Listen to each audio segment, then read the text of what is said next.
to they share the blame. View gimoro mora kawuono. Akane wach ga chagwa cho buogo mulo ke beta winjo kako wuoyo kawuono. Ama ni maybe gaje gina kama na jonyono chuodho. To mulo gina wacho ni gini kare nyaka winjo wajo piny. Koro kawuono kaka winjo mulo wache. Mulo winjo ka wuoyo maber kabisa. Ma ok kaka diere mane pod watemo kete rerucha. But otherwise gima timore gi sirikal momulo gini ok nyis jopiny samoro maber. En ni sirikandwa ma Kenya ni ma broad based ni en no dwaro misa wa moro ma jo Catholic cha.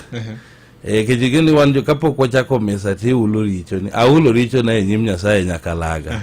To kija luong mogik ti puodhori kapok idonje kanisa. Gimo mulo gini ok nyis jopiny en ni Kenya ne ni e ICU. To e ICU kanya ema wadhi rese. Samire ese ICU ka koro number 1 we should admit ni ne wan gi tabu.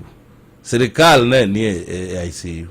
Igole ICU kuduogo samoro bendo nyalo tamo wagole ICU kanya. En mani sadi kuro wadiro chunye. Wangi ane ka bende onyalo yawo wange. To pok waneno ko yawo wange maber. Mae gima timore gi sirikal ni. Koro miyo kata ka omulo pod nyalo wacho ni ginyalo mieno wa gi chuodho. Ka weche kodhi kodgi makare. Ok ane ko wacho wach madiera ahinya nikech kata gin ging'eyo ni wan wawegi to sirikal ni ne wadhi mana dio dho chunya ni oyane wang'e e kwang'e ni wachuone pi koso wamiye remo. But meanwhile pod wan kode ka wachuo kuome masinde matekre gi ng'eny mondo wang'e kaka yawo wang'e koka wachak kode wuoth.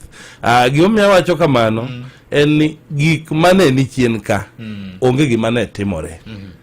To ng'eny gi kendo pok otimore sirikal ka kata mulo kama bede bathani kipenjo gin giwegi chandogi ni sirikal osebedo gi loan mar 7.2 trillion.